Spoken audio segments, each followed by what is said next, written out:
Akbar the great, മഹാനായ Akbar the great എങ്ങനെയാണ് മരിച്ചത്? പടയൊരുക്ക് നടത്തുമ്പോഴല്ല, പടപ്പുറപ്പാടിന് ഒരുങ്ങി പുറപ്പെട്ടപ്പോഴല്ല, പടക്കളത്തിൽ വെച്ചുമല്ല. അദ്ദേഹം കൊട്ടാരത്തിൽ അതിസാരം വന്ന് മരിച്ചു പോയത്രേ.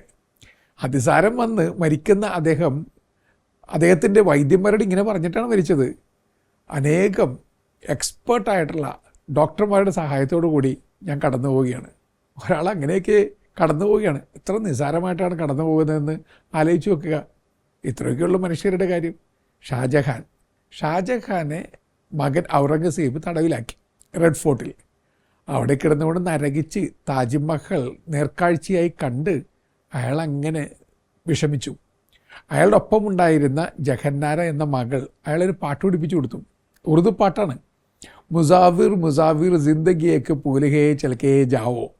യാത്രക്കാരെ ജീവിതം ഒരു പാലമാണ്, മുന്നോട്ട് പോയിക്കൊണ്ടേയിരിക്കുക, തടസ്സപ്പെടുത്താതിരിക്കുക.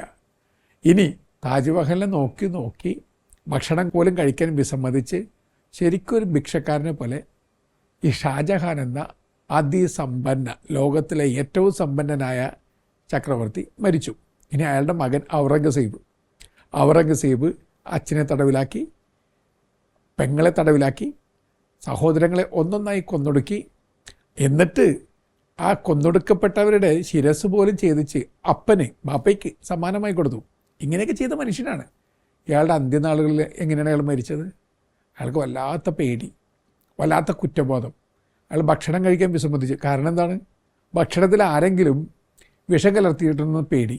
അതുകൊണ്ട് അയാൾ ഭക്ഷണം കഴിക്കാതെ പോഷകാഹാരക്കുറവ് കൊണ്ട് പട്ടിണി കിടന്ന് പട്ടിണിക്കോലമായി മരിച്ചു.